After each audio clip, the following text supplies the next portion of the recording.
Billionaire CEO declared dead. Everyone gave up, until a Maid'S toddler held him and something happened. New Jersey always finds a way to remind people of what they're carrying, even the things they try to hide under long work shifts and tired smiles. On this night, the wind cut through Sonia's coat as she stepped off the late-night bus, Flora asleep on her shoulder, her tiny breath warm against Sonia's neck. The little girl was heavy in that trusting way toddlers become when the world feels safe in someone's arms. Sonia adjusted her gently, whispering, "We're almost there, sweetheart," though the word home no longer gave her the comfort it used to. The streets were quieter than usual, the kind of quiet that makes a person feel their own heartbeat louder than it should be. Sonia walked with careful steps, trying not to wake Flora, but also trying not to think about how long this exhaustion had been living inside her. Too many bills, too many hours, too little sleep, too many moments where she wondered if she was doing enough for her daughter. By the time she reached the mansion, her fingers were stiff from the cold. She let herself inside with the key they trusted her with. Or maybe they trusted her because she had never given them a reason not to. The warmth inside hit her immediately, but it didn't chase away the strange pressure in her chest. She noticed it before she even put her bag down. Theodora's office light, the one that never went off, was dark, completely dark. Sonia froze. Her breath caught quietly in her throat. That light had been part of the house's rhythm, glowing through storms, holidays, late nights, early mornings. Theodora worked like someone racing against time itself. That light going out wasn't normal. It felt wrong. She shifted Flora slightly, trying to steady her breathing as her eyes lingered on the darkened office doorway. Something heavy settled in her stomach, the kind of feeling that doesn't ask permission before it scares you. She walked slowly into the hallway, intending to check on things, maybe convince herself it was nothing. But before she could take another step, she heard low voices at the far end of the corridor. Urgent, shaken, words pushed out in unsteady fragments. They declared him. Sonia's entire body locked. The broom she'd just picked up slipped from her hand and clattered to the polished floor, the sound sharper than it should have been. Flora stirred against her shoulder, but Sonia couldn't move to comfort her. She couldn't move at all. She didn't hear the rest of the whispered sentence. She didn't need to. Her knees weakened. Her breath fractured inside her chest. Her vision blurred, not with tears yet, but with disbelief. Declared him, what? Gone? Gone how? Gone when? Her heart thudded painfully as she leaned against the wall for balance. She didn't understand why this hurt the way it did, why her throat tightened, why her stomach twisted, why her pulse tripped over itself like she had just been told something personal, something that belonged to her even though it didn't. Before she could gather herself, Flora suddenly jerked awake against her shoulder. The toddler lifted her head, eyes wide, alert in a way she never was after deep sleep. She pointed, not randomly, not lazily, not half asleep. She pointed straight down the hallway toward the private rooms, the place where they kept Theodora's still body. A chill swept through the air, brushing against Sonia's skin like invisible fingertips. Baby. Not now, Sonia whispered, trying to calm her, but Flora insisted, pressing forward with surprising strength for someone so small. That's when Sonia felt it, a strange pull, a quiet pressure in her chest urging her forward. The hallway felt colder with each step, her heartbeat louder, her breath shorter. She didn't know what she was walking into, only that something was demanding to be seen. She pushed open the door. Her breath collapsed inside her. There he was. Theodora lay motionless on the bed, skin pale, body still, the silence around him thick enough to make her eyes sting. A man with a mind that once moved entire cities, now silent as stone. Sonia's knees hit the floor. Lord, no, please not like this, she whispered, voice trembling. Flora wiggled in her arms, reaching toward him insistently. Flora, wait, Sonia whispered, but the little girl pressed forward with unusual certainty, almost urgency. The pull grew stronger. Sonia lowered her gently onto the bed. Flora crawled onto Theodora's chest and laid her tiny body right over his heart, as if she belonged there. Sonia watched, breath shaking. Then, a sound, a soft intake of air, barely there, but real. A faint twitch of fingers beneath Flora's hand, a slow rising of his chest. Sonia's hand flew to her mouth as tears finally broke free. What brings a man back, she whispered shakily, when the world has already let him go? Welcome to Mr. Graham family, where real stories teach real lessons. Every video carries a lesson, a moment of truth, or a reminder of what matters most. If you're new here, subscribe and stay close. Before you watch, like the video, drop a comment with the time and where you're tuning in from. This family reaches far. Sonia didn't realize she was crying until a tear slid down her wrist. Her breath trembled as she leaned closer, afraid to blink, afraid the tiny signs of life she just witnessed might disappear if she dared to move. For a moment, everything around her felt suspended. The soft hum of the vents, the low creak of the mansion settling in the cold, the warmth blooming slowly beneath Flora's small body. Sonia pressed a palm against the floor to steady herself, pulse thundering through her ears. How is this happening? She whispered, not to Flora, not to anyone, but to the room, to the quiet, to whatever force had decided this night wouldn't end the way everyone expected. Flora shifted slightly, her cheek pressed against Theodora's chest. Tiny fingers splayed over the place where life had returned. Her eyes were half open now, calm, almost peaceful, like she was exactly where she was meant to be. Sonia couldn't look away. The air in the room changed, not colder now, but heavier, as if it carried the weight of something sacred.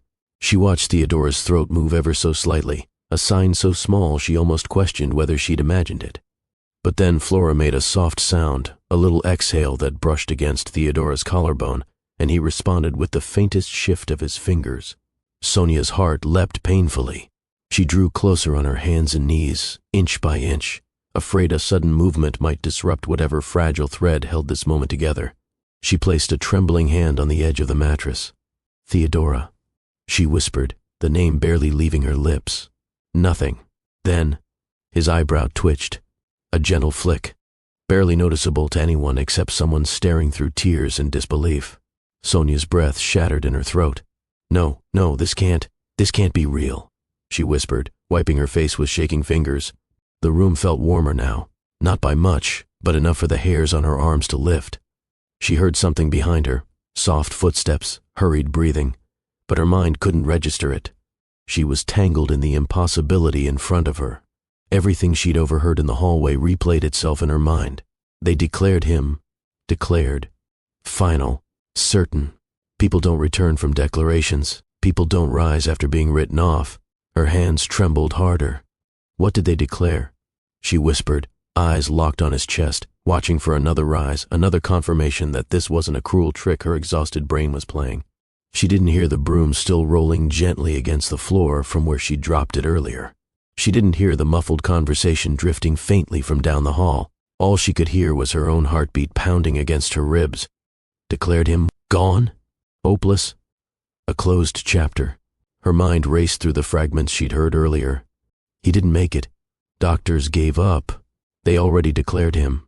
Sonia's fingers tightened over the blanket. No, she murmured, shaking her head. Not like this. Not him. The ache in her chest tightened, raw and unexplainable. She didn't understand why losing Theodora had felt like losing a piece of herself, someone she had never touched, never spoken to beyond polite exchanges, yet somehow had built a quiet connection with in the spaces between their worlds. She leaned forward slowly, her voice barely above a breath.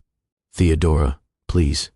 Flora stirred again, lifting her head just enough for the soft light in the room to catch the gentle curve of her cheek.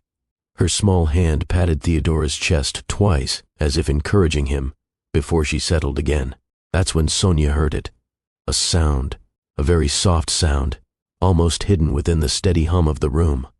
A breath, a real breath, not imagined, not hopeful, not created by fear or longing. A breath pulled into lungs that were supposed to be silent. Sonia clapped a hand over her mouth, shaking uncontrollably. Tears rushed down her face faster now, falling onto the blanket, onto her hands, onto the space between who she was yesterday and who she was about to become tonight. She choked out a trembling whisper. Oh my God, what is happening? She crawled closer, one hand inching forward until her fingertips nearly brushed Theodora's arm. But she pulled back, afraid to disturb whatever was happening, afraid to disrupt a moment too fragile to fully understand. Behind her, somewhere in the mansion, a door opened sharply. Voices rose quickly, alarmed, confused, urgent. But before the chaos reached this quiet room, Sonia saw it, the faintest flutter beneath Theodora's eyelids. A movement so slight she almost missed it. But she didn't. She felt it. right down to the center of her soul. The world believed he was gone. Flora didn't. And now, neither did Sonia. The quiet in the room thinned, stretching tight enough for Sonia to feel it pressing against her skin. Flora shifted again, lifting her head from Theodora's chest. Her eyes were open now, wide, alert, almost glowing with a focus Sonia had never seen in her toddler before. Then Flora pointed, not a gentle point this time, a firm, insistent one, straight toward Theodora's face, as if trying to wake him, claim him, call him back from wherever he had gone. "Flora," Sonia whispered, her voice trembling. "Baby, what are you doing?" Flora didn't blink. She didn't fuss. She didn't cry. She simply reached out and pressed her small hand against the center of Theodora's chest again, right where the faint rise and fall had returned. A sudden shift swept through the air, like a soft rush, a subtle drop in temperature that slid down Sonia's arms and made her inhale sharply. It wasn't frightening, just undeniable, the kind of shift that makes a person straighten their spine because their body senses something before their mind can catch up. The air, why does it feel? Sonia couldn't finish.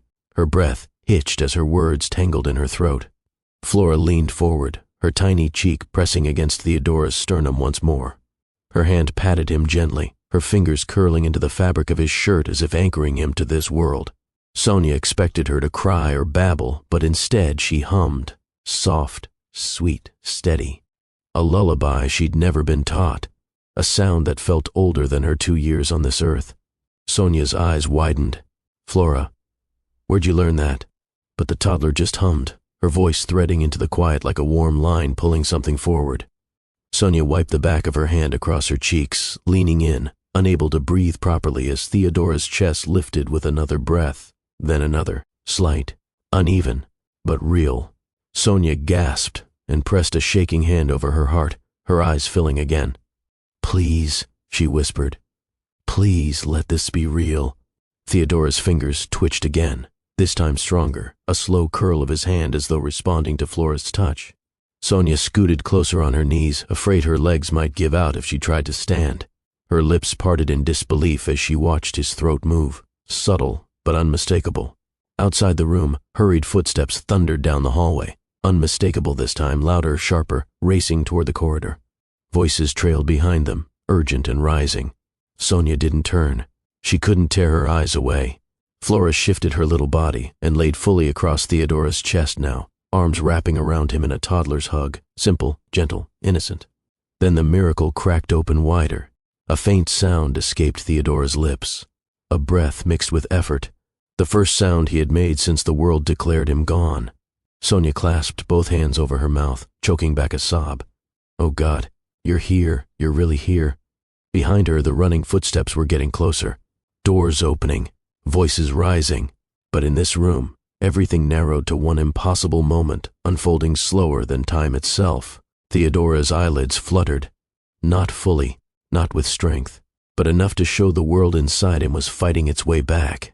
Flora let out a soft giggle, the quiet, airy kind she made when she woke from naps. She patted his chest again as if encouraging him, coaxing him forward, guiding him. Theodora's lashes trembled, his mouth parted slightly, and then a low, thin inhale broke the silence.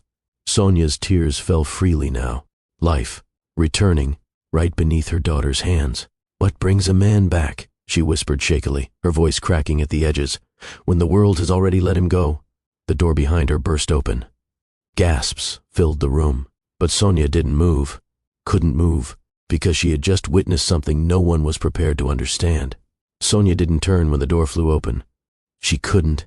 Her knees were locked to the floor beside the bed, her hand pressed over her heart as Theodora's breathing deepened by the smallest fraction. The voices rushing in behind her sounded muffled, distant, like they belonged to another world, one she had stepped out of the moment Flora laid across his chest. She felt people moving around her, the rush of bodies pushing closer, their shock rippling through the room in sharp, hurried breaths. But nothing could pull her attention from the sight in front of her.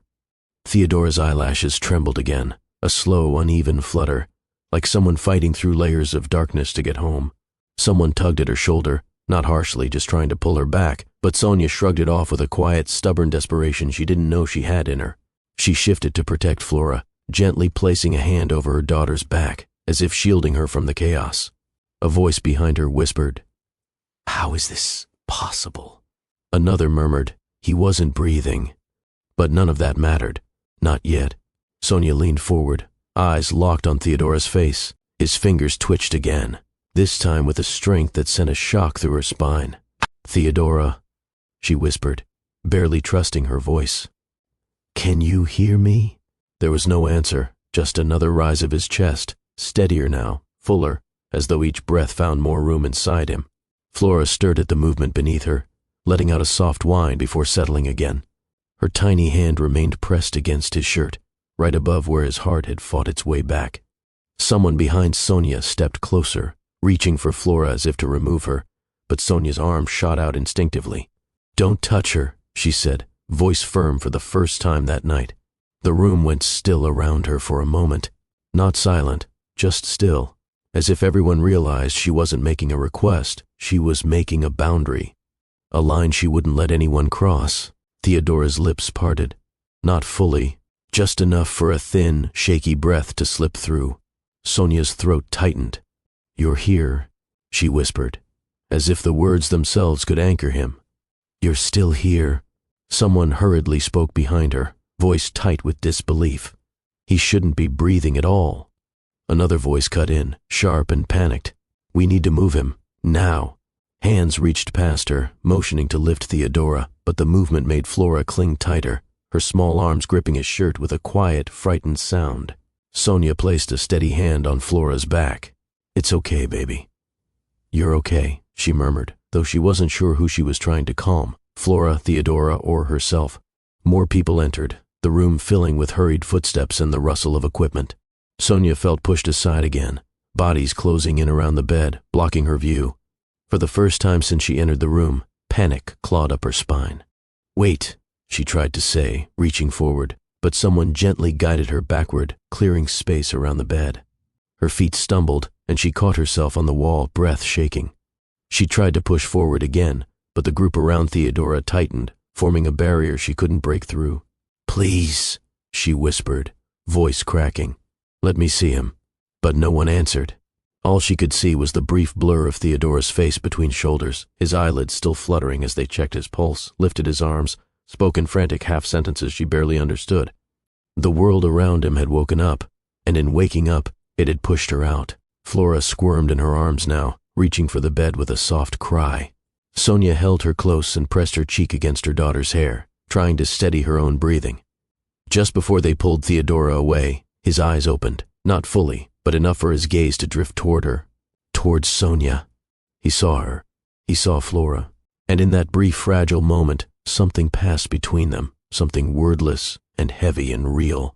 The door swung open again, and they wheeled him out, their voices echoing down the hallway. Sonia stood there, clutching Flora against her chest, feeling the ground shift beneath her feet as she whispered, "How do I walk away from this, when nothing about tonight will ever be the same?"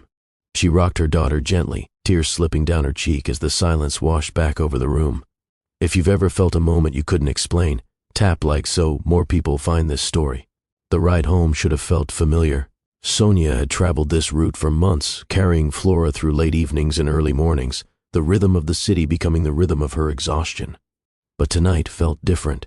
The streetlights passing the bus windows looked blurred, as if the world was trying to wash everything in softness she couldn't accept yet.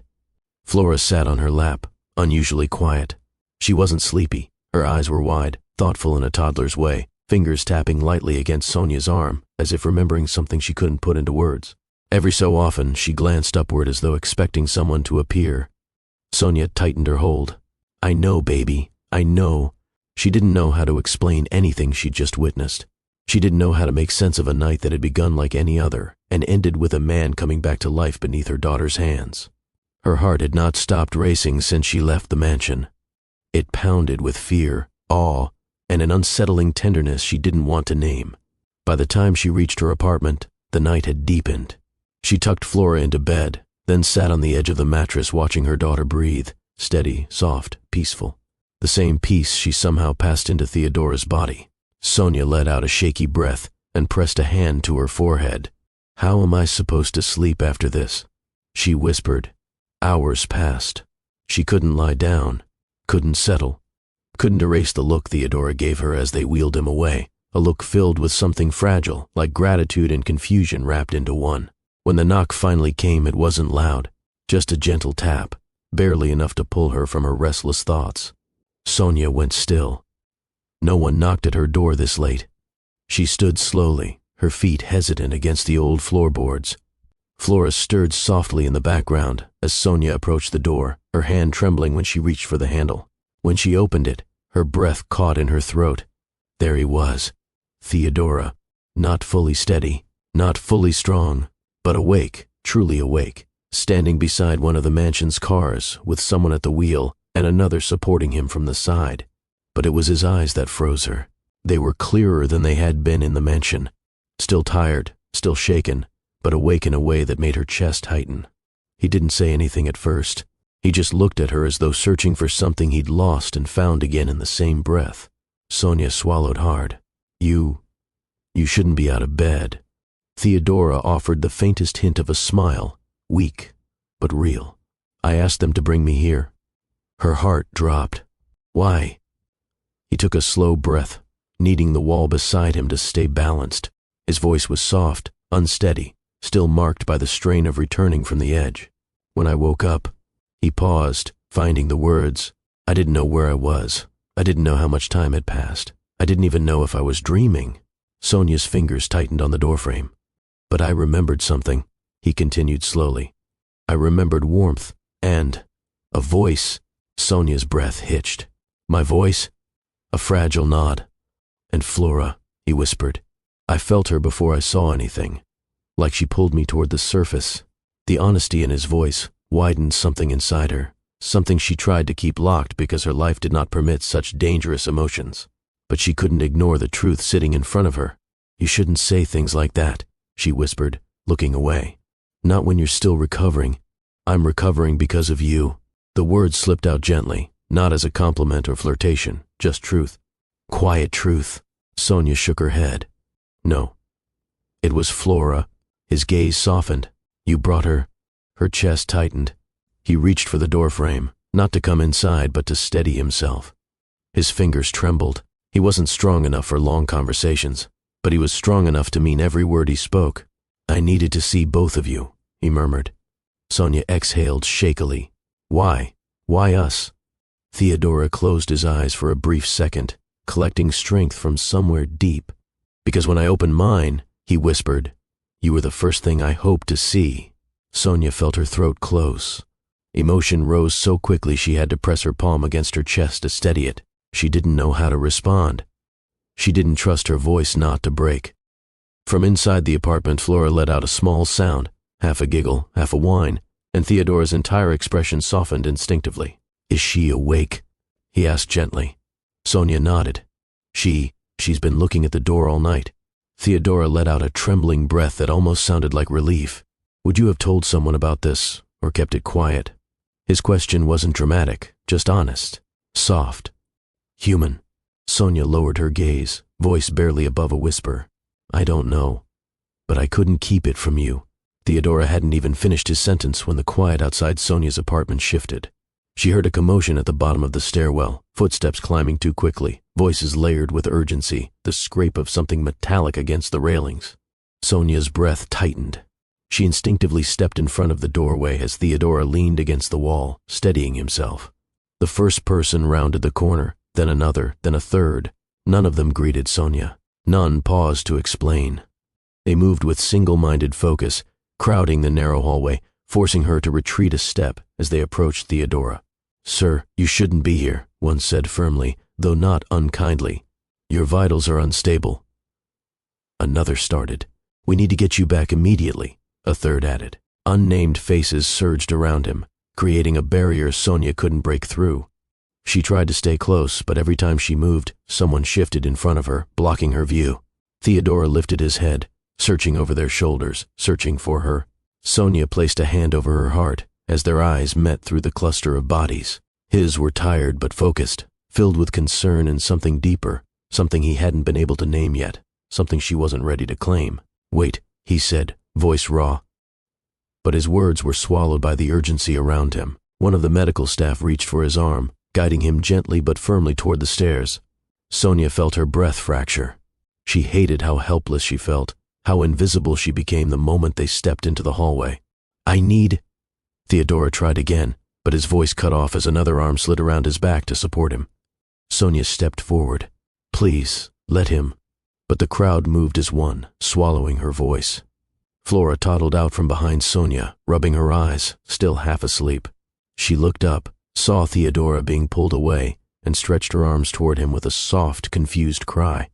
Sonia quickly scooped her into her arms, but Flora reached over her shoulder, small hands trembling. Hey, it's okay," Sonia whispered, rocking her gently. "He's okay." Her words sounded unconvincing even to herself, because she wasn't sure if anything was okay. Theodora turned his head, struggling against the people guiding him. "Sonia," just her name, not yelled, not demanded, just spoken like he was afraid she might disappear if he didn't hold on somehow. She pressed her free hand against the doorframe, steadying herself, fighting the urge to push past everyone. "I'm here," she whispered, even though he couldn't hear her over the rush. His eyes softened when he saw Flora reaching for him. Something in his expression cracked, something vulnerable, something unguarded. He whispered something Sonia couldn't hear, but she knew was meant for her daughter. Then the group reached the landing. One last glance, one last connection, before the world swallowed him again. Sonia felt the moment break through her chest like a bruise forming under the skin. When the door closed behind the staff and their voices faded down the stairs, silence filled the hallway. Heavy, cold, too loud for how quiet it was. Sonia held Flora close, pressing her cheek against her daughter's hair. Flora made a tiny sound, confused, hurt, longing. It echoed everything Sonia felt. She stepped back inside the apartment, shutting the door gently. She didn't turn on the lights. She didn't need them. She just walked to the sofa and sank onto it, holding Flora against her chest the way Flora had held Theodora hours earlier. Her body trembled with exhaustion she could no longer hide. "Why does it feel like we lost something we never had?" she whispered. Flora pressed her small hand to Sonia's cheek, offering the kind of comfort only a child could give. Sonia exhaled shakily. Her mind replayed every detail: Theodora's awakening, his breath returning, the softness in his voice, the way he looked at Flora, the way he searched for her even when surrounded by people who actually belonged in his world. None of it made sense. All of it felt real. She finally lifted her head and whispered the fear that lodged itself deeply in her heart. What happens when the world claims a miracle that wasn't theirs? As Flora's breathing evened out against her chest, Sonia held her closer and stared at the quiet apartment around them. Tonight had changed everything, and the world had no idea. Theodora woke to the faint hum of machines and the sharp scent of antiseptic clinging to the air. The room was bright enough to make him squint, but even with his vision still adjusting, he knew immediately he wasn't in the mansion. The ceiling was too plain, the air too sterile, the sheets beneath him too stiff. For a moment he couldn't tell whether he was alive or simply caught in a dream too persistent to fade. His fingers brushed the blanket, slow and uncertain. The sensation felt distant, as if he were reaching through a haze. His chest rose with a shaky breath, an unfamiliar rhythm for someone who used to take his strength for granted. Now everything felt borrowed. A voice approached, speaking gently but without warmth. "Good morning. You're stable, but you need rest." Stable. Rest. He barely heard them.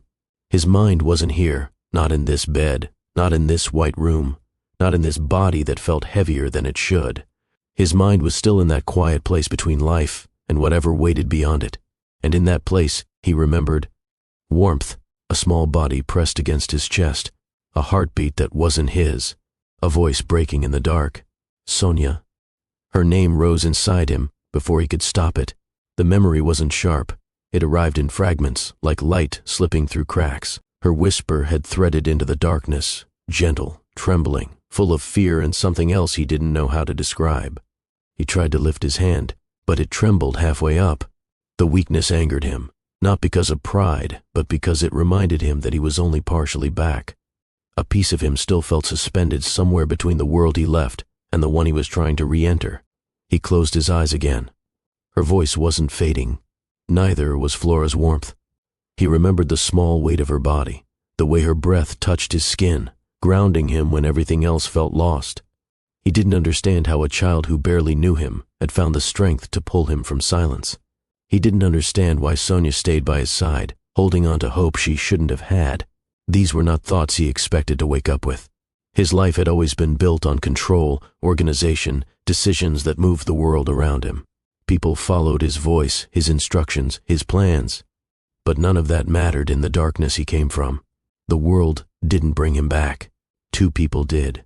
He shifted slightly. Pain sparked along his ribs, but it was nothing compared to the ache tightening in his chest. A quiet fear crept into him, one he had never felt before. What if they didn't let him see them again? What if this miracle became a rumor, then a headline, then a forgotten story? What if Sonia believed she was no longer needed now that he had survived? He swallowed hard, struggling against the dryness in his throat. He had returned breathing, yes, but he had returned completely alone. The door opened, and someone checked the monitors beside his bed, but he barely noticed. Their presence didn't mean anything to him. Their voices didn't reach the part of him trying to understand why he felt hollow, despite the miracle of being alive. He stared at the ceiling again, replaying the moment he woke in the mansion. Sonia's wide, terrified eyes, Flora's giggle, the way his own chest had pushed against the weight of the world to rise again. That moment wouldn't let him go. He pressed a weak hand over his heart, remembering the tiny hand that had rested there. "I need to see them," he whispered, barely audible. The person in the room looked up. "You're not ready for visitors." He closed his eyes. "I wasn't asking for visitors." Something inside him cracked, not a physical pain, but an emotional one. An ache that didn't come from the ordeal his body had suffered, but from the realization that life did not return him to the world he left. It returned him to a world where the only things that made sense were two people he had never expected to matter. He inhaled softly, a breath that felt like a promise forming inside him. As soon as he could stand, as soon as they let him walk, as soon as he could speak without his voice breaking, he would find Sonia and Flora. Nothing else came close to the truth he felt in that moment. He needed them, and he needed to understand why. She tried. She lay on her side beside Flora, listening to her daughter's soft breathing, hoping the quiet would pull her into the kind of rest that numbs a person long enough to forget the weight of the day. But every time she closed her eyes, she saw Theodora's face again, pale, weak, searching for her even as others dragged him away. She sat up slowly, rubbing both hands over her face. "Lord, what am I supposed to do with all this?" The apartment was dim, lit only by the street lamp outside pouring its dull orange glow through the blinds. In the stillness, she could hear the old refrigerator humming, normally a small comfort, a reminder that life goes on even when nothing else feels steady. But tonight, everything inside her felt unsettled. Flora shifted beside her, little legs kicking out from the blanket. She rolled onto her stomach, resting her cheek against her tiny arm, then lifted her head and looked toward the front door. Again, Sonia swallowed. "That's the third time," she whispered.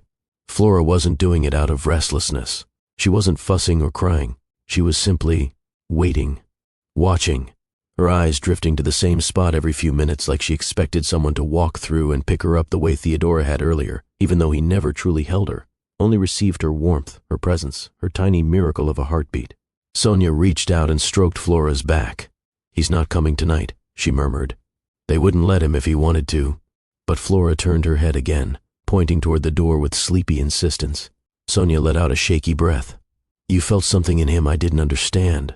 She wasn't sure if she was speaking to Flora or herself, because as much as she wanted to deny it, she had felt something too.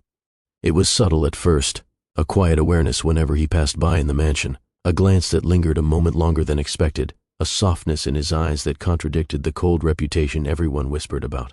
But it had been easy to brush away, until tonight, until she saw death brush him and watched her daughter pull him back, until she watched him whisper her name, until she heard the way he said, "I remembered your voice."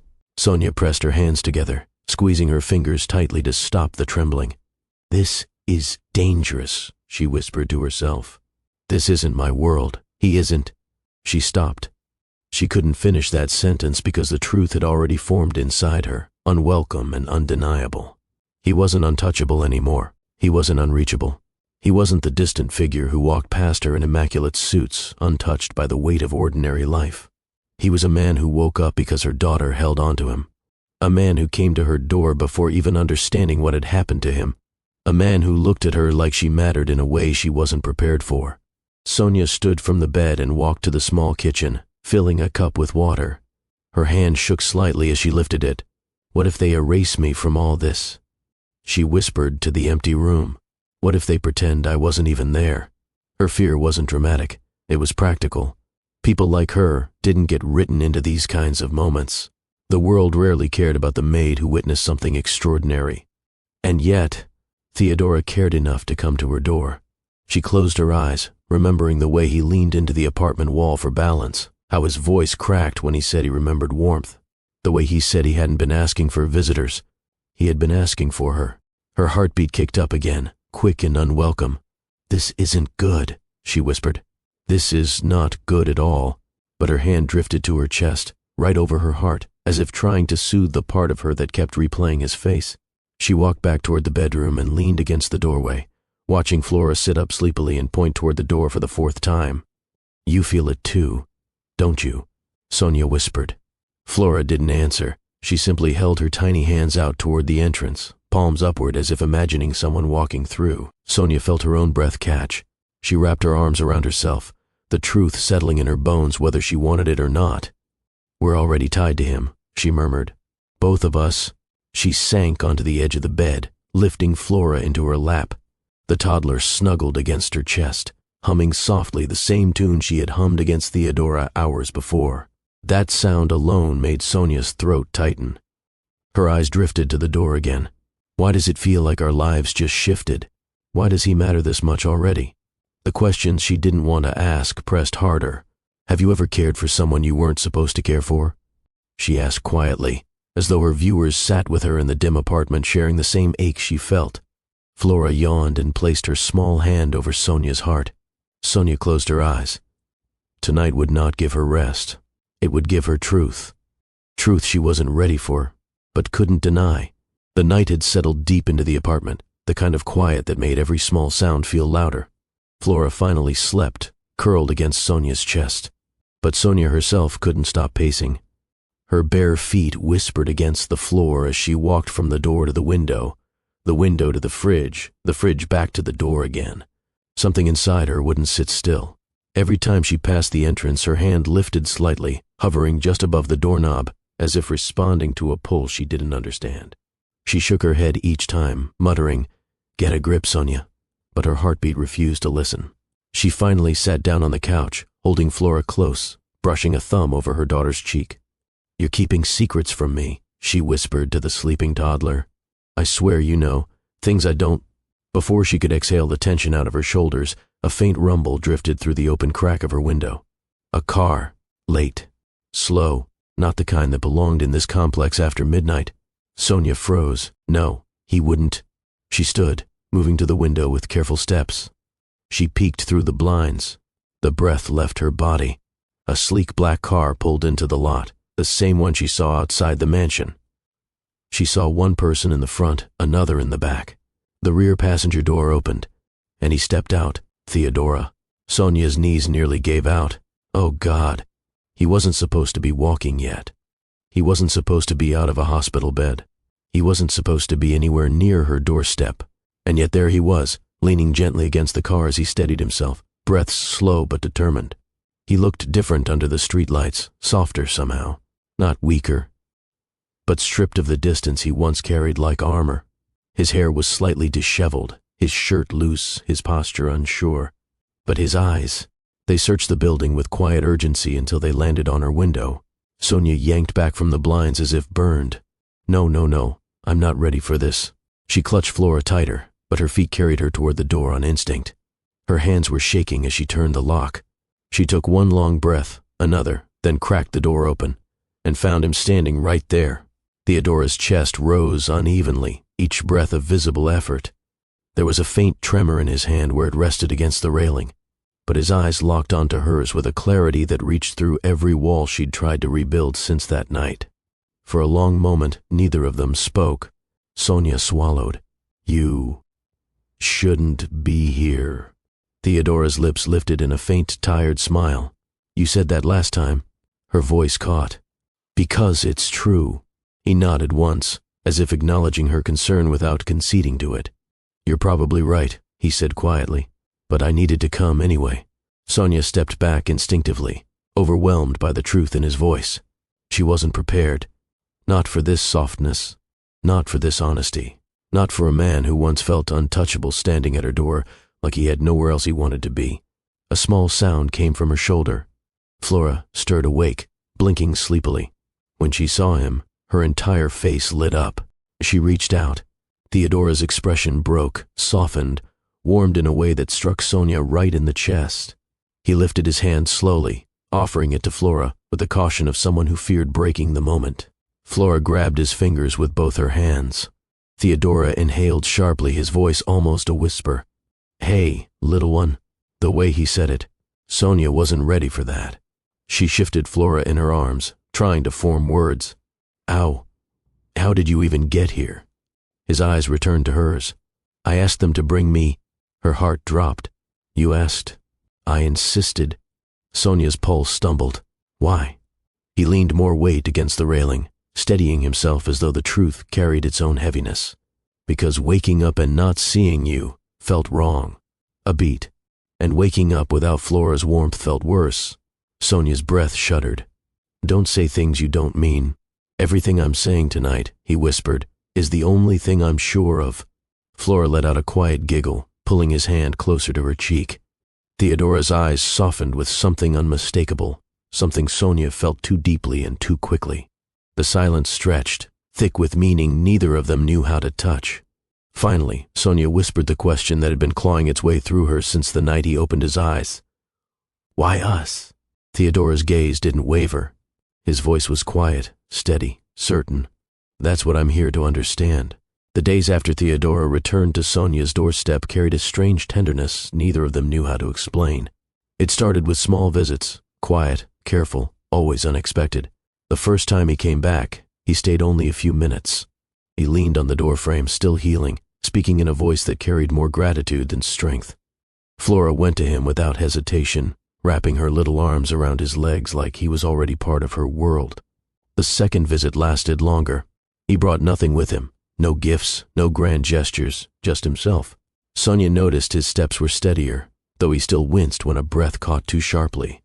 He sat on her old sofa while Flora climbed into his lap with the natural ease of a child who didn't question connections adults feared. By the fourth visit, Sonia had stopped pretending she wasn't waiting for him. She never said it out loud. She tried to keep herself busy, folding clothes, sweeping, reorganizing cabinets that didn't need reorganizing. But every time footsteps approached her building, her heart picked up its pace in a way she didn't know how to control. New Jersey life kept moving outside. Buses rumbling past, kids arguing on the sidewalk, neighbors shouting greetings across balconies. But inside her apartment, time slowed around the three of them. Flora became the center of their rhythm. She had a way of climbing into Theodora's lap and tapping her tiny hand against his chest as though checking if that heartbeat she brought back was still there.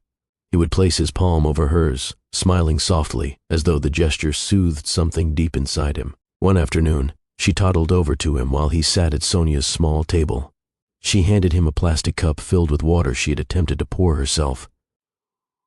Most of it had splashed onto the floor. He accepted it like she had handed him a priceless treasure. "Thank you," he murmured, taking the tiniest sip to keep from spilling more. Sonia watched the exchange from the kitchen doorway, a warmth blooming inside her that scared her more than any fear she had known. "You're spoiling her," she teased lightly. "She saved my life," he replied without looking up. "Spoiling her feels appropriate." Sonia's breath faltered for a moment. She looked down quickly, pretending to wipe a counter already clean. He didn't push the moment. He never did. There was a carefulness to him now, a gentleness that surprised her each day. A man who once commanded boardrooms now let Flora pull at his shirt, climb onto his shoulders, and fall asleep against him without complaint. Sonia tried to resist the pull of what she saw, but some truths refused to be ignored. One evening, they walked together to the small park near her building so Flora could stretch her legs. The air smelled faintly of street food from a nearby vendor, and the ground was scattered with leaves carried by passing cars. The park wasn't fancy, but Flora loved the little swings and the worn slide that creaked whenever a child climbed it. Theodora watched Flora run across the patchy grass, laughter bouncing through the space like sunlight breaking open a cold morning. "She's fearless," he said softly. Sonia nodded. She wasn't always. but she trusts people by instinct. If she runs toward someone, it's because she feels safe. He glanced at her, and she runs toward me. Sonia's chest tightened. Yes, she whispered. She does. Their eyes held for a moment too long. Long enough for her to pull back emotionally, long enough for him to understand that she felt more than she wanted to admit. An older woman on a nearby bench watched them with a curious smile, but Sonia avoided her gaze. She didn't want anyone misunderstanding what this was, except she didn't know what this was.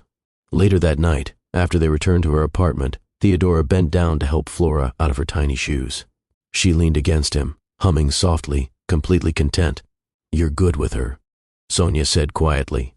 He looked up at her with a softness that made her heart skip. "She makes it easy," he replied. "You make it easy too." Sonia's breath caught. She had no idea how to answer that, so she simply nodded and walked toward the kitchen before her emotions betrayed her. But he didn't stop watching her. He studied her the way someone studies something precious, not with ownership, not with entitlement, but with gratitude. It terrified her. It comforted her. It confused her. And it changed something deep inside her that she couldn't ignore anymore. Theodora's visits continued, but the world around him didn't stay quiet for long. One morning, he arrived at Sonia's door looking different, not weaker, not ill, but unsettled in a way that didn't come from his recovery. His jaw was tense, his shoulders held higher than usual, and he kept glancing over his shoulder as if the hallway itself carried weight. Sonia opened the door with Flora balanced on her hip. "Are you okay?" she asked before he could speak. He stepped inside slowly, exhaling as though he had been holding his breath all morning. He ran a hand through his hair, then lowered himself onto the couch with visible strain, not physical strain, but emotional. "They're asking questions," he said quietly. Sonia's pulse skipped. "Who?" He shook his head gently. "People who don't need names. People who sit in rooms where decisions are made long before they reach the rest of the world." Sonia felt her stomach twist. She didn't need an explanation. She'd worked in his mansion long enough to know how business circles operated, how whispers spread, how power pressed in from every side. "They want to know," Theodora continued, "how I survived, what happened that night, who was there." Sonia's breath tightened. "And what did you tell them?" "The truth," he said. But his eyes carried something more complicated. She sat beside him slowly, clutching Flora's little foot between her fingers to stay grounded. "What part of the truth?" He hesitated. "The part that says I woke up, and that's all they need to know." Sonia's chest tightened with relief and dread mixed together. "I'm glad you didn't mention Flora." His head snapped up at that. "Of course I didn't mention Flora." Sonia bowed her head. "I'm sorry. You're scared," he finished softly. She didn't answer. She didn't need to. Flora slid off Sonia's lap and waddled toward Theodora, placing her tiny hands on his knees as if sensing his tension. He lifted her gently and held her against him. Flora rested her head on his shoulder, humming under her breath. It steadied him. It steadied both of them. After a moment of quiet, Sonia spoke again. "What do they think happened?" "That the medical team misjudged the situation," he said. "They're calling it an overlooked response." His voice tightened at the phrase. Sonia scoffed under her breath. "So they'd rather believe everyone missed something than accept that Flora—" He cut her off gently. "They wouldn't understand." "No," Sonia whispered. "They wouldn't want to." He nodded slowly, his expression heavy. "Which is why I told them nothing." Sonia lowered her gaze. "This could put you in a difficult position." "It already has," he admitted. "But I'm far more worried about you." She looked up, startled. "Me? You work under people who will rewrite the story before they ever hear yours," he said. "If they find out you were with me that night, they won't thank you." Sonia swallowed hard. "They'll try to erase me." "Yes." The honesty in his voice made her fingers tremble. "And Flora," she whispered. His grip tightened protectively around the toddler. "They will never get near her. I won't allow it." Flora nuzzled into his neck as if understanding his tone, her small hand gripping the fabric of his shirt. Sonia blinked rapidly, overwhelmed by the sight of him holding her daughter like she belonged there, as if this tiny girl was already part of his life in a way no one could question. Sonia's voice was barely audible. "You sound like you're responsible for us." He shook his head slowly. "That's not the word." "Then what is?" He looked at her with an expression she had never seen on any man before, a mix of devotion, gratitude, and fear. The word is connected, he whispered. I feel connected to both of you in a way I can't explain without sounding unwell. Sonia's heart twisted painfully. That connection could cost me my job. His eyebrows knitted. Then I'll fix it.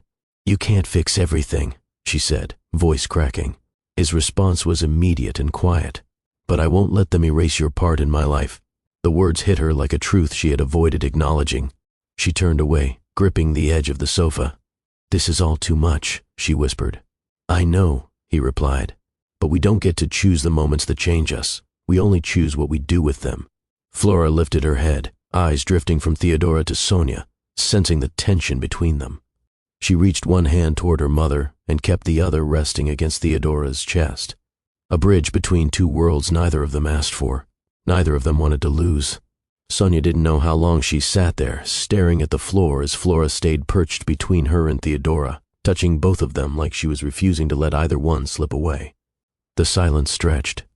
Not uncomfortable, but heavy, textured with all the things neither adult knew how to say. Finally, Sonia let out a slow breath and lifted her gaze. We can't pretend this is normal. Theodora didn't argue. He simply watched her, eyes steady, expression soft in a way that felt far too intimate for someone she had barely spoken to before the night his heart restarted under her daughter's hand. Flora shifted, turning her attention to Theodora. She reached out, tapping his chin lightly, then patting his chest twice, the same spot her tiny palm had rested the night she brought him back. Then she leaned her head into him and made a soft sound. It wasn't a word, not a name, not anything she'd been taught, but it was unmistakably meant for him. A call, a claim, a recognition that came before language. Sonia's heart cracked open and tightened all at once. She pressed a hand to her mouth, blinking fast. Oh, sweetheart. What are you doing? Flora lifted her head, eyes bright, and tapped Theodora again, this time on his cheek, before reaching toward Sonia, as though insisting the three of them belonged in the same circle. Theodora swallowed hard. He didn't smile. He didn't look overwhelmed. He looked undone. Sonia, his voice was low, steady, and rough around the edges. She knows me. Sonia's breath trembled. She feels safe with you. He looked down at Flora, then back at Sonia. She shouldn't. Not this fast. Not this deeply. Sonia gave a broken laugh. Try telling her that. Flora hummed, placing her small hand against Theodora's heart again. His eyes closed. Not in pain. In surrender. He opened them slowly, meeting Sonia's gaze with an honesty she wasn't ready for. You matter to me, he said quietly. Both of you.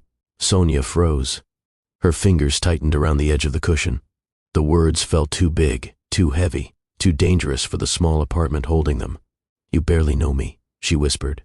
He shook his head. That's not true. It is, she insisted, voice shaking. You know where I work. You know what I do. But you don't know. I know your voice brought me back, he said, cutting through her resistance with a softness that made her chest ache. I know the sound of your fear. I know the way your daughter's warmth felt when everything else was fading. I know the way you looked at me the moment I opened my eyes. Sonia blinked rapidly. I wasn't thinking. I was, he whispered. The room tilted with emotion she could no longer control. Sonia pressed a hand to her forehead, fighting tears. You can't say things like that, she murmured. You're putting me somewhere I don't belong. He leaned toward her slightly, not enough to overwhelm, just enough to be present. You belong exactly where you are right now. Sonia shook her head. You're a CEO, a billionaire. People expect things from you I can't give. People judge women like me for standing near someone like you. They'll say they can't say anything I'm willing to listen to. His voice was steady now, firmer, but still gentle enough not to frighten the fragile moment between them. Sonia exhaled shakily. You're going to get yourself in trouble. And me too. His brow softened. I'm already in trouble, Sonia. Her eyes lifted slowly, afraid to ask, but compelled anyway. What kind of trouble? The kind where I wake up thinking about you and fall asleep thinking about you again. Her breath stumbled. He wasn't teasing. He wasn't rushing. He wasn't demanding. He was telling the truth in a way that left no space for misunderstanding. Sonia lowered her gaze, her voice barely a whisper. I don't know how to trust this. I don't expect you to, he said gently. Not yet. Then what do you want from me? Honesty, he replied. Just tell me if I'm alone in this, or if you feel it too. Her heart twisted painfully. She looked over at Flora, still nestled in Theodora's arms with absolute trust. She looked at Theodora, pale, fragile, transformed in ways she couldn't explain. Then she looked at herself, and spoke the truth she had been running from. I feel it, she whispered. I'm scared of it, but I feel it. Theodora's shoulders lowered slightly, a breath of relief mixing with something deeper. Sonia wiped her eyes. We're standing on something that could break us, she murmured. He nodded. Or something that could save us. The moment stretched, heavy, warm, undeniable. Something had shifted. Something neither of them could turn away from now. Something that would change everything that came next. The moment shared between them, raw, trembling, impossible to ignore, left Sonia shaken long after Theodora went home that night. She closed the apartment door softly, leaning her forehead against it as the silence wrapped around her. Her pulse still thudded from the way he had looked at her, from the way she had finally admitted the truth she had tried to bury. I feel it, she had said. And she did. Too much, too deeply, far more than she ever intended. By morning, fear had replaced every warm emotion she'd felt the night before. Flora toddled around the kitchen, babbling to herself and tapping her favorite cup on the floor, but Sonia could barely focus on breakfast. Every thought spiraled back to Theodora, to his confession, to the way Flora clung to him, to the truth blooming between them faster than she could control. This is dangerous, Sonia whispered under her breath as she slid toast onto a plate. Flora blinked up at her as if sensing the shift. She waddled closer and tugged at Sonia's pant leg. What is it, baby? Sonia murmured, lifting her into her arms. Flora pressed her cheek to her mother's shoulder, humming softly, her way of comforting people when she didn't understand why they were upset. Sonia hugged her tighter. Later that afternoon, when footsteps echoed outside the apartment, footsteps she now recognized instantly, Sonia froze. Her heart wanted to open the door. Her fear wanted to lock it. She stepped forward, then back, forward again. Then she stopped herself entirely. Flora reached her arms toward the door, excitement bubbling in her tiny voice. But Sonia shook her head quickly. No, sweet girl, not today. Flora frowned, confused. There was a soft knock. Sonia? Theodora's voice carried through the door, gentle, hopeful. She pressed a hand to her mouth to keep from answering. She wasn't ready to see him. Not with her feeling so loud. Not with the world outside pressing in on his life. Not with the fear that she could lose more than she could ever gain. Sonia? He repeated, softer now. Her heart twisted. Flora tugged her shirt, whining softly, stretching her arms toward the door like she didn't understand why the world suddenly had rules. I'm sorry, Sonia whispered into Flora's hair. I need space to think. She didn't say it loud enough for Theodora to hear, but something must have shifted in the silence because his voice changed, lower, carrying hurt he didn't mean to show. I understand. I won't push. Footsteps retreated down the hallway. The sound hollowed something inside Sonia. She sat on the couch, holding Flora close as if she needed protection from her own choices. I'm doing the right thing, she whispered. Right? Flora wiggled out of her arms, toddling to the door. She pressed both palms against it, as if trying to feel for him through the wood. Sonia felt her heart break quietly. That evening, Theodora didn't come back. The next morning, he didn't come back either. A strange emptiness filled the spaces he had begun to occupy. Sonia tried to fold laundry, but her hands paused between each shirt. She tried to clean, but she kept stopping in the middle of each task. Her thoughts chased themselves in circles. Meanwhile, Flora kept looking toward the door, humming her searching sound, the one she used when she expected someone familiar to walk in. Baby, he's not coming today, Sonia whispered. But Flora looked confused, shaking her head in the tiny, stubborn way she'd inherited from her mother. Sonia sat on the floor and pulled her daughter into her lap. I'm trying to protect you, she said gently. And myself, because it wasn't just love that scared her. It was the difference in their lives. His world had boardrooms, wealth, attention, people who wanted pieces of him. Her world had long workdays, quiet resilience, and a daughter who needed stability. And yet, the apartment felt smaller without him. The air felt heavier without his presence. Flora's confusion gnawed at her heart. By the third day, Sonia realized something painful and undeniable. She wasn't pulling away because she didn't feel enough. She was pulling away because she felt too much. Her fear wasn't that Theodora could hurt her. It was that he could mean something real, something she had never allowed herself to hope for, something that could change her life, and Flora's, in ways she wasn't sure she was ready for. But she also knew one thing. Avoiding him wasn't protecting her heart. It was crushing it. And Theodora, wherever he was, felt that distance just as deeply. By the end of the third day, the silence felt unbearable. Sonia stood in her living room, arms crossed tightly, as if holding herself together would keep the truth from spilling out of her chest. Flora played on the floor with mismatched blocks, but even she kept glancing at the door as though expecting it to open. It didn't, and every hour that passed made Sonia feel like she had made a mistake she didn't know how to undo. When the knock finally came, it startled her so sharply she almost dropped the dish she was holding. Flora froze mid-movement, eyes wide and bright. The knock came again, soft, hesitant, almost unsure. Sonia swallowed hard before opening the door. Theodora stood there. He didn't look angry. He didn't look wounded. He looked tired, the kind of tired that comes from thinking too much, feeling too deeply, and pretending none of it hurts. "Sonia," he said quietly. Her breath trembled. "You came back." He nodded. "I didn't want to push, but I also didn't want to disappear unless you asked me to." Something in her chest clenched at the gentleness in his voice. Flora toddled toward him immediately, arms lifted. Theodora bent down and scooped her up, closing his eyes for a brief moment, as if the simple contact steadied something in him. Only then did he look back at Sonia. "We need to talk," he said softly. Sonia stepped aside, letting him in. He sat on the edge of the couch. Flora settled comfortably in his lap. Sonia kept her distance, leaning against the table, arms still crossed but trembling slightly. Theodora looked at her for a long moment before speaking. "Did I do something wrong?" Her heart sank. "No, you didn't. Then why did you shut me out?" Sonia's voice cracked. "Because this is too much. All of it. You're too much." He blinked, stunned by the honesty. She tried again, softer. "What am I supposed to do with a man like you? What am I supposed to feel? One minute you're my employer's employer. The next minute you're sitting in my home holding my daughter like she belongs in your life." "She does," he murmured. "That's exactly what scares me." Sonia stepped forward before she realized she had moved. Her voice shook.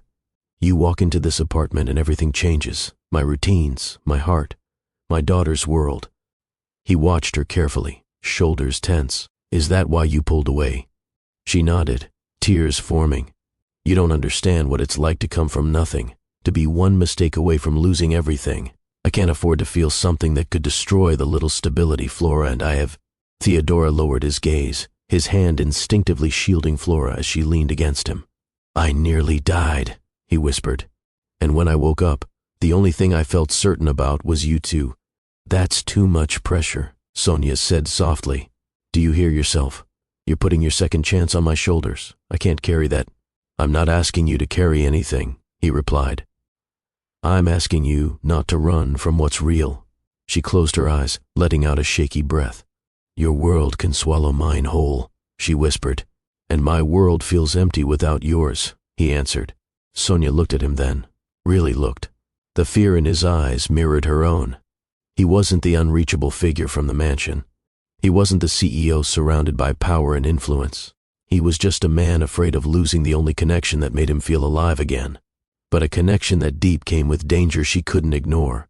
"What happens when your board finds out?" she asked. "When wealthy people start asking why you're spending time with a maid and her child? What happens when they decide we're a problem?" "I'll handle them. You can't protect us from everything." He nodded slowly. "But I can try."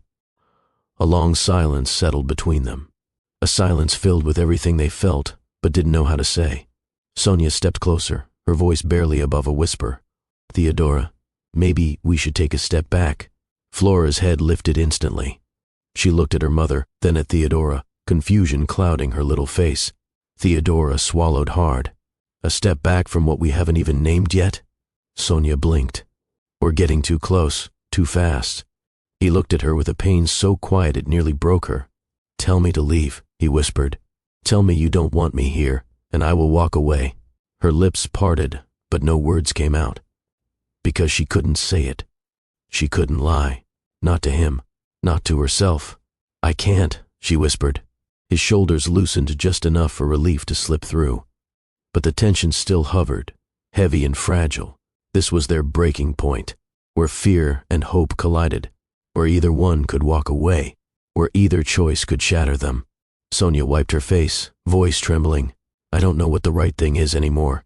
Theodora looked at her with a softness that reached straight into her chest. "Then let's figure it out together." She inhaled sharply. Flora reached her tiny hand out, placing it on both of theirs, pulling their worlds together in one small gesture. And Sonia finally broke. If you've ever stood between your heart and your fear, ask yourself, would you have stayed or walked away to protect yourself? For a long moment after Flora placed her tiny hand on both of theirs, neither Sonia nor Theodora moved. The air felt different, charged, fragile, thick with a truth neither of them could avoid anymore. Flora looked from one adult to the other, as if demanding they stop pretending they didn't know what this was. Her small fingers rested across their hands with a certainty that felt older than her little 2 years of life. Theodora exhaled slowly. "She knows," he whispered. Sonia swallowed hard. "She doesn't understand the details." "No," he agreed, "but she understands the feeling." Flora climbed onto Sonia's lap, then reached out again to Theodora with both arms, insisting in her own way that he come closer. He shifted forward, knees brushing the edge of the couch as he settled beside them. Flora leaned against him and placed her small head on his chest. That was the moment Sonia's heart gave up its last layer of resistance. She watched him cradle Flora gently, his hands smoothing her back like he'd been doing it for years instead of days. He wasn't performing. He wasn't trying to impress her. It was natural, instinctive, a connection that had no explanation except the truth sitting quietly between them. Sonia felt tears sting her eyes. "This can't be happening," she whispered. Theodora looked up. "But it is..." She shook her head slightly. "You don't understand. I promised myself I wouldn't let anyone close to her unless I was absolutely sure." He nodded. "I know. I've never trusted anyone with her like this," Sonia continued, voice trembling. "Not since the day she was born." He didn't answer immediately. He let her speak, let her feel, let her unravel the fear she had been hiding. "I've raised her on my own," Sonia whispered. "Every choice I make is about keeping her safe." Theodora's gaze softened. "I would never hurt her. Or you." "I know," she admitted, and the quiet honesty of those 2 words made her chest ache. "That's what scares me, because you're becoming part of her world. And mine." He brushed a strand of hair behind Flora's ear, then looked up at Sonia with a truth he could no longer hold back. "You're already part of mine." Her breath hitched. Flora shifted then, lifting her head and patting Theodora's cheek with the same instinct she had shown since the night he came back. She made a soft, affectionate sound, the sound she saved only for Sonia. It wasn't a word, but it was the closest thing Flora had ever made to claiming someone other than her mother. Sonia pressed her hand to her mouth, tears pushing past her control. Theodora's voice dropped to a vulnerable whisper.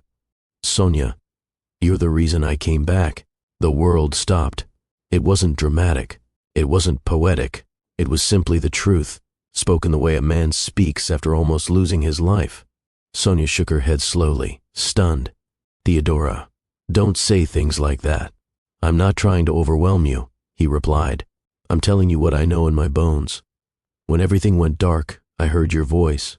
When everything felt cold, I felt Flora's warmth. And when I opened my eyes, you were the first person I looked for." Tears slipped down Sonia's cheeks, one after the other.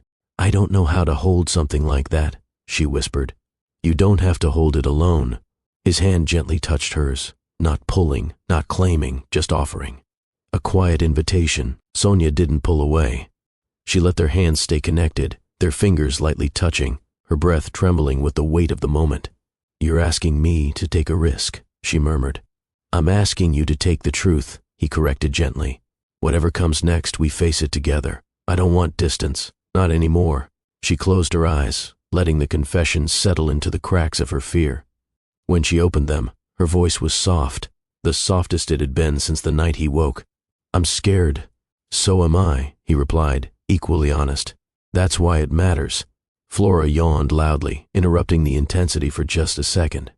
She reached for both of them again, settling her head between their arms, as if deciding the moment for them. Sonia looked down at her daughter, at this tiny girl who somehow already understood the shape of the family forming around her. And finally, Sonia whispered the words she had been fighting for too long. "I don't want to lose this." Theodora's eyes softened with a warmth she'd never seen on him before. "You won't," he promised. Not dramatic, not exaggerated, just steady. Sonia leaned into the moment, into the truth, into the connection she could no longer deny. For the first time since everything began, fear loosened its grip, and hope quietly took its place. The days that followed felt different, softer, steadier, like the world had finally stopped shaking beneath their feet. Nothing grand happened. No dramatic twists, no unexpected knocks at the door, no urgent calls from Theodora's world. Just quiet moments, moments that mattered. Theodora arrived each morning without hesitation now. Not early enough to disrupt their routine, but early enough that Flora's face lit up the second she heard his footsteps outside the door. Sonia opened it before he could knock, and his smile, still faint, still learning how to be free, always widened when he saw them. "You're early," Sonia teased one morning. He shrugged lightly. "Healing makes me restless." She arched a brow. "Or maybe you just like breakfast with us." He didn't deny it. He didn't have to. Inside the apartment, everything felt warmer when he was there. Flora tugged at his sleeve the moment he stepped inside, pulling him toward her toys. She had discovered a new joy, handing him objects just to watch him react. A plastic spoon, a tiny shoe, a crumpled napkin. Each time, he accepted the gift with full seriousness. "Thank you," he'd say, voice full of quiet wonder. Flora beamed like she had given him the world. Sonia watched them with a heart that couldn't stay guarded anymore. She wasn't used to seeing a man kneel on her worn rug, laughing softly as a toddler placed random objects into his hands. She wasn't used to seeing someone so powerful sitting cross-legged on the floor, letting Flora climb onto his lap like it was her favorite chair. She wasn't used to seeing someone love her daughter so naturally, and she wasn't used to the way that made her feel. One afternoon, while Flora napped, Sonia sat with Theodora on the couch. The apartment was quiet, except for the small fan humming softly in the corner. Theodora's posture was still cautious, his body healing, his breath slower, but there was a peace to him now that hadn't been there before. "How are you feeling today?" Sonia asked. "Better," he said honestly. "Better than I have in months, actually." She smiled. "Is it the medicine?" "No," he said, voice low. "It's you two." Her breath stumbled. "Theodora." He held up a hand gently, not stopping her, just asking for space to speak. "When I go home at night," he said, "the house feels colder. Even the gardens outside feel different. But when I'm here, everything feels alive." Sonia looked away, her cheeks warming. "I don't know how to explain it," he continued. "I've spent years surrounded by people, but I've never felt this quiet, this steadiness, this—" He hesitated. Sonia finished softly, "This peace?" He nodded, grateful for the word. She looked down at her hands. "You deserve peace." His gaze softened. "So do you." For a while they just sat there, letting the simplicity of the moment settle around them. No tension, no running, just presence. When Flora woke, she toddled out rubbing her eyes, and Theodora opened his arms without thinking. She waddled straight to him, crawling into his lap as if she had always belonged there. Sonia watched the scene unfold, her chest tightening in quiet awe. "This is becoming her normal," she whispered. Theodora looked up. "Is that a bad thing?" She shook her head. "No, it's just new." He smiled softly. "It's new for me, too." Flora grabbed his hand and pressed her cheek against it. Theodora froze, not out of uncertainty, but out of the overwhelming tenderness of it. He swallowed. "She trusts me." "She does," Sonia said. "More every day." He looked at Sonia then, not with the fear he once carried, not with the hesitation of a man unsure of his place. He looked at her like he saw something he didn't want to lose. "And you?" he asked quietly. "Do you trust me?" Sonia held his gaze, her heart loud in her chest. "Yes," she said, "I do." The words came easier than she expected. Theodora exhaled, a relieved sound, soft and warm. "Then let me keep showing you I'm not going anywhere." Sonia didn't speak. She didn't need to, because for the first time in a long time she believed it. As evening settled over New Jersey, the three of them sat together on the couch, Flora asleep in Theodora's arms, Sonia leaning against his shoulder, the small apartment glowing with a sense of belonging none of them had known before. Quiet days, loud hearts, a family forming slowly, naturally, beautifully, and none of them were running anymore. For the next few days, their small world settled into a rhythm that felt almost unreal. Not because of luxury or drama, but because of the gentleness that filled every hour Theodora spent in the apartment. He helped Sonia fold laundry, even though he had never folded a fitted sheet in his life. The result was terrible, and Sonia teased him until he laughed, really laughed, the kind that softened the hard edges of his voice. He learned how Flora liked her oatmeal. He learned which window let in the warmest afternoon light. He learned the exact sound Flora made when she was about to fall asleep. And Sonia, she learned how easily a man could slip into a life without asking for anything in return. One evening, Sonia cooked a simple dinner, rice, chicken, and vegetables.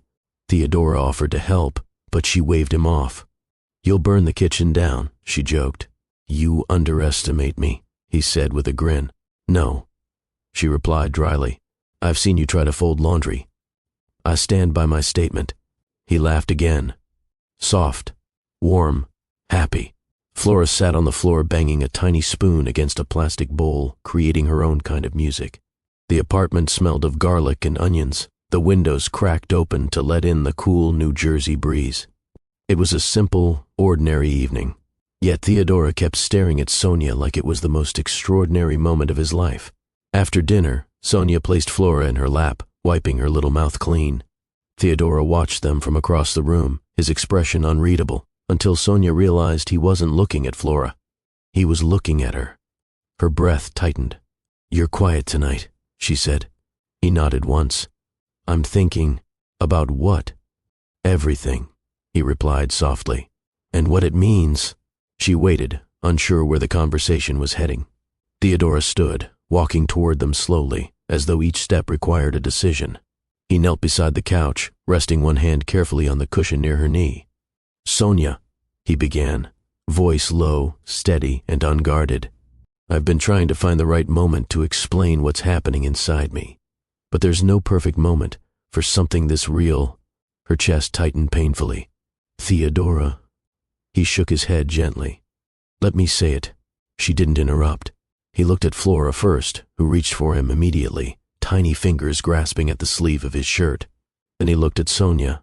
"When I collapsed," he said quietly, "I didn't think there was anything left in my life worth holding on to.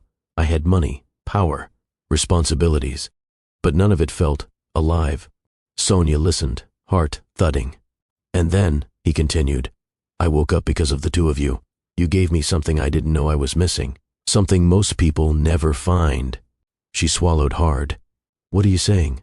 He exhaled, shakily. "I love you." The words fell between them gently, not rushed, not rehearsed, just true.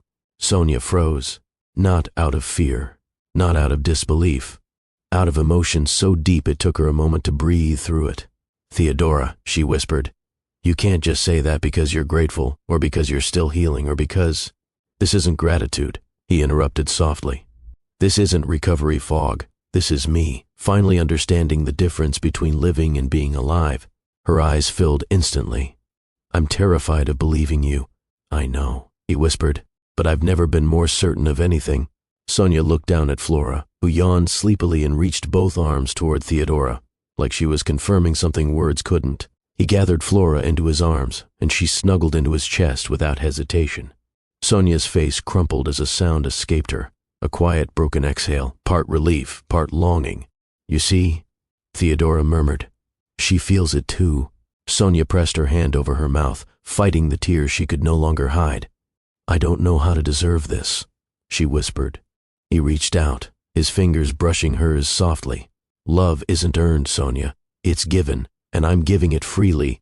Her tears finally fell. For the first time, she didn't wipe them away. Theodora leaned closer, not touching her, not rushing, just offering himself. "Tell me you don't feel it," he said gently. "Tell me, and I'll let it go." Sonia shook her head hard, voice trembling. "I do feel it. I've tried not to. I've tried so hard." "Why?" he whispered. "Because I'm afraid," she said through tears. "Afraid that this is too good. Afraid it could disappear. Afraid of losing everything." He took her hand fully now, fingers warm and certain. You're not losing anything. You're gaining someone who finally knows what he wants, and he wants you, both of you." Sonia closed her eyes. Flora reached out then, her little hand touching both of theirs at the same time. A tiny gesture, a huge truth. Sonia exhaled, voice shaking but honest, "I love you too." Theodora's breath caught, and for the first time since the miracle that brought him back, he felt whole. The quiet after their confession felt different from any silence they had shared before. It wasn't heavy or uncertain. It wrapped around them like warmth, like safety, like something that had been waiting behind every moment they were too afraid to claim. Theodora held Flora gently against his chest, her little head tucked under his chin. His free hand still rested in Sonia's, and Sonia didn't let go. For once, she didn't pull away to protect herself. She didn't bury her feelings under practicality or fear. She simply allowed herself to feel what had been true for longer than she wanted to admit. Theodora watched her with soft, steady eyes. "You don't have to say anything else," he murmured. "Not tonight." Sonia shook her head. "I want to." He waited. She took a breath that trembled with honesty. "My whole life I've been running from anything that felt too big, too beautiful, too dangerous. But you're not danger. You're peace, and that scares me more than anything." He nodded slowly. "Peace can be terrifying when you've never had it." Sonia exhaled shakily. "But I'm tired of being scared." Something bright, almost relieved, flickered across his face. Flora shifted then, looking up at both adults with sleepy eyes. She reached out a small hand, touching Sonia's cheek, then brushed her fingers against Theodora's jaw, her own way of saying she understood, even if she didn't know the words. Sonia laughed softly through her tears. "She approves. She approved before either of us did," he teased gently. They both smiled, a moment of shared truth settling between them. Later that week, Theodora showed up with something unexpected. Not a gift, not flowers, not anything grand. It was a spare key. He held it out carefully, not assuming, not rushing. "This isn't about moving in," he said. "It's about choosing to be part of your lives fully, not halfway, not standing at the door waiting to be let in." Sonia stared at the key, breath uneven. "Theodora, if you're not ready to take it, I'll keep it," he said softly. "But I needed you to know I'm choosing you, not as a moment, not as gratitude, as my life." Sonia looked up, eyes filling. "You're sure?" "I haven't been this sure of anything in years." Flora toddled over and tugged at Sonia's pant leg. Sonia picked her up, and the toddler immediately pointed at Theodora, reaching out for him. He took her into his arms effortlessly, the three of them forming a quiet circle that felt undeniably like home. Sonia looked again at the key in her hand.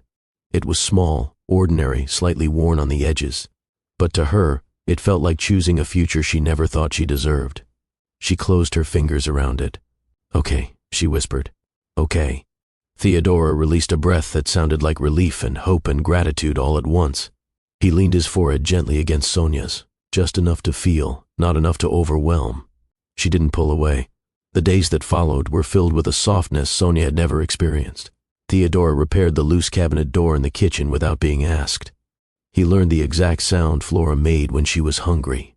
He helped Sonia carry groceries, helped fold laundry, badly, but with effort that made her laugh, and held Flora through her occasional nighttime fussing.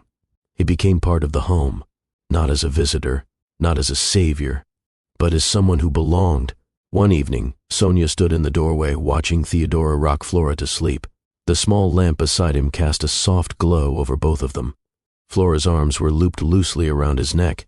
Theodora hummed a gentle tune under his breath, his eyes soft, his posture relaxed in a way she had never seen in the mansion. He looked content, whole, human. Sonia felt something deep inside her settle for the first time in years. He looked up, catching her watching. "What?" he asked quietly, smiling. Sonia stepped closer, brushing a hand through Flora's curls. "You fit here," she whispered. He nodded, voice warm. "I know. And I'm finally starting to believe I deserve this," she added, eyes glistening. "You do," he said. "Both of you do." Flora stirred slightly, pressing her face against his shoulder, claiming him with the simple trust of a child who knew she was safe. Sonia laid her head lightly against his arm, letting the moment hold all three of them at once. "This feels like a miracle," she whispered. Theodora pressed a soft kiss to the top of Flora's head, then looked at Sonia with quiet devotion. "It is," he said. but it's ours. And for the first time in her life, Sonia believed in a miracle not because it was unbelievable, but because it felt real. A family born from the impossible, held together by choice, love, and a moment that changed everything. If this story touched your heart, share it with someone who still believes miracles only happen in movies, because sometimes life writes the most powerful ones.